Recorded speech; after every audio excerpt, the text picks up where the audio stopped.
to do with okay, you're going to change the world because you're an alien.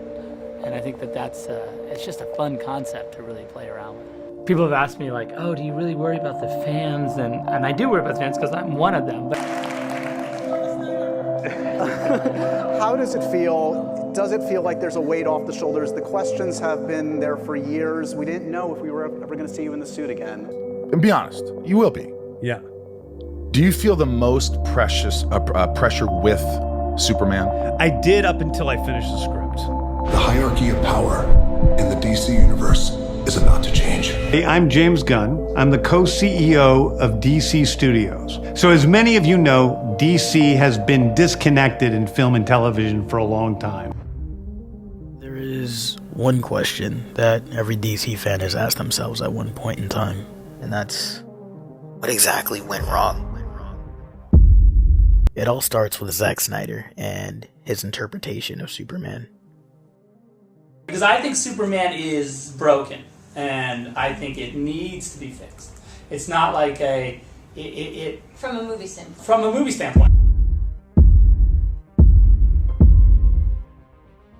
You see, he made a Superman movie, but it wasn't the Superman movie, and that was the problem. This Superman movie wasn't necessarily good, but it wasn't all bad either, so it didn't prompt the DC to simply scrap this entire universe. The main takeaway was that this Superman was simply just too dark. Superman does not kill. Superman represents hope. DC's first attempt at a shared universe was actually with the Green Lantern movie, and as you know, that simply didn't do well. With the Christopher Nolan Batman movies being finished, DC really needed something big here. You see, Zack Snyder's Superman movie technically didn't flop financially. It pulled in almost $700 million in revenue. So they moved forward anyways. So what came next? Batman vs. Superman: Dawn of Justice. The takeaway from this film confirmed what everyone was already suspecting. Zack Snyder simply does not understand these characters. We have a dark and gritty Superman. Batman is killing people, and Wonder Woman simply is just here without a reason to be there. More so, a flat character. The background characters aren't developed. The main cast is not even developed properly, if we're being honest here. What are we doing? Would you like to take a guess what came after that? I'm an idea. Anyway, alright, we made it. Justice League, the movie that all of this has been leading up to. Finally, we are here. So what did this movie give us? We've got Superman, who's portrayed more of as a god as opposed to a human that literally grew up on Earth. He may be a god physically, but mentally, he was raised on Earth, so why does he not act that way? Depending on which cut of this movie you're watching, Batman was either an overly bright character and joked around way too much, aka the theatrical, or he simply was a flat character, the same character that we got from the previous movie. If I could describe the Batman that Zack Snyder created, I would say he was a deluded man set on nothing but vengeance, broken kneecaps, and justice. The Flash, aka Barry Allen, which in this movie was, I guess, their take on Peter Parker, maybe. Barry Allen doesn't really act that way in the comics at all. He seems like more of a poor man's Wally West. And Aquaman didn't really seem like Aquaman here. Maybe Aqua Dude or Aqua Bro, I don't know. I didn't like it. My man. Wonder Woman wasn't necessarily bad, she just was a bit underdeveloped here. I actually did like Cyborg in this movie. More so the Snyder Cut. He got developed in a way that I didn't expect, and I rather enjoyed it. I'd say overall, the plot just really wasn't anything to write home about in this movie. It was a failed attempt to match the hype of the first Avengers movie. So, you take the Justice League movie that you made here, and it made about $700 million almost. And you compare that to the Avengers movie that almost made $2 billion.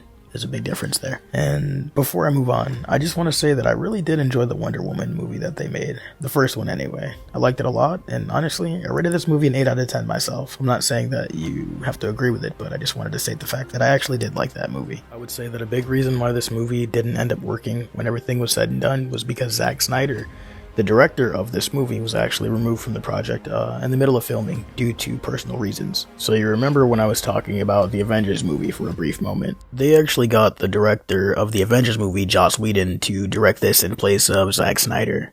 Like, dude, come on. Rule number 1, do not hire a director to redo a movie or essentially finish a movie that was already done by one director. It's not gonna work. That's like trying to force two magnets to touch each other. Rule number 2, sit down and make an actual plan. Rule number 3, which could just be the main rule that you need to follow here: do not take a formula that worked for somebody else and expect it to work for yourself. Just because it worked one way doesn't mean it's going to work another. It just does not make any sense, especially with the two tones of both movies not being even remotely similar. The overall failure of this movie pretty much shaped the rest of the universe, I guess, and it put a bad taste in everybody's mouth. It made them go into every movie wondering, like, what's gonna go wrong this time? What are they gonna screw up this time? And it kind of just, I guess, made everybody a little distrusting towards DC. So I'm gonna briefly talk about the projects that followed all of that. The following projects include Aquaman, Shazam, Birds of Prey. James Gunn was actually able to give his own spin on this movie after the situation with the first one. Wonder Woman 1984, Peacemaker, Black Adam, the sequel to Shazam, The Flash, Blue Beetle, and the sequel to Aquaman. So, the takeaway, they were rushed, they were a mess, and they had no direction. Initially, they were leading to a Justice League sequel that was eventually scrapped, and it was replaced with a full-blown reboot of the DC universe that they had going on there. So we have yet to see that reboot, but we will quite soon. Man, let me tell you, The Flash for me was the biggest disappointment. Besides Batman and Red Hood, I'd say that Flash is actually my favorite character in the DC. I went into this movie expecting a spin-off of like Flashpoint with like Reverse Flash as the antagonist or something like that. Instead, we got Batman featuring the Flash, basically. I wasn't a fan, to be honest. It is what it is, but let me stop complaining. Let me say, I respect Zack Snyder and everyone else involved with the DCEU and everything that they did. I don't want to come off as disrespectful. I respect them fully, and what's done is done. But let me tell you, I am excited for this reboot, and I'd say that this is probably their last chance to catch up to Marvel in terms of like live action stuff. You know what I mean? I'm rooting for DC altogether, and I bet like the main question that people have is like, how can they pull this off? Like, they've failed so many times before. How can they do this? Let me tell you, if James Gunn does Superman correctly and that movie pulls in at least $800 million to maybe even $1 billion with at least like an 80% or higher on like review sites, we are golden. I'd say from there, give us a separate Batman from Robert Pattinson's, a more like overpowered mythical version of the character, and start introducing more characters from there. And all we got to do is take it slow. I'd say definitely don't, and I emphasize don't rush towards a team-up movie or a Justice League movie. I also love the fact that James Gunn is kind of like skipping origin stories for some of the main guys here. We read comics, we watch the shows, we saw the movies growing up, we know the story.